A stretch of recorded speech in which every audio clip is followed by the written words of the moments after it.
Excusez-moi, est-ce que la délibération 15.3 est passée? Je vois qu'on est à la 16.1 et je ne... Borde blanche. Oui, borde blanche. On en a parlé de borde blanche. Ah, en plus, j'avais l'intention d'intervenir pour dire des choses plutôt positives à l'égard du travail réalisé. Vous me permettez 2 minutes, Monsieur le maire, Monsieur le Président? Très rapidement. D'accord. Donc, offrez-nous ce plaisir rare. Écoutez, ben oui, justement, c'est pour ça que je ne voulais pas manquer cette occasion. Donc, comme je l'ai indiqué en commission et au conseil municipal, j'ai eu l'occasion d'avoir une présentation de cette résidence intergénérationnelle par l'architecte. C'est vraiment un beau projet.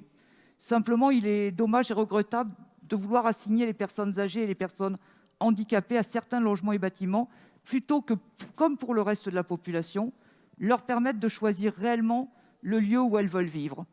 De plus, cette manière d'aborder la prise en compte des situations de handicap et du vieillissement de la population occulte fondamentalement le fait que ces personnes sont aussi des êtres humains qui ont les mêmes besoins de liens sociaux et familiaux que le reste de la population.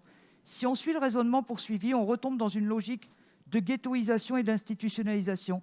En effet, si nous continuons à construire des logements spécifiquement dédiés à ces catégories de population, on ne répond pas aux besoins de ces personnes de pouvoir rendre visite, voire séjourner chez leurs amis, leurs parents et leurs collègues de travail.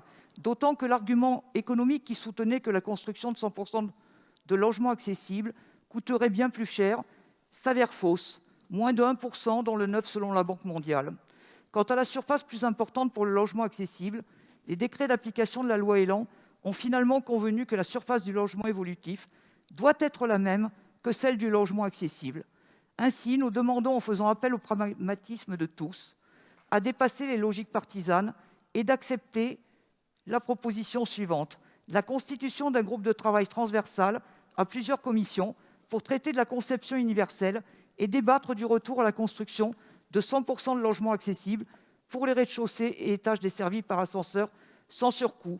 Sur la forme, enfin, nous demandons un amendement au texte de la délibération modifié après les aménagements proposés sont les suivants: une voie de circulation provisoire en double sens finissant par une raquette de retournement. On ajoute adapté aux gros véhicules TPMR et on remplace un cheminement avec des voies séparées piétons et cycles par un cheminement piétons et cycles. Voilà, pour rassurer et sécuriser ce quartier qui accueillera beaucoup de personnes handicapées.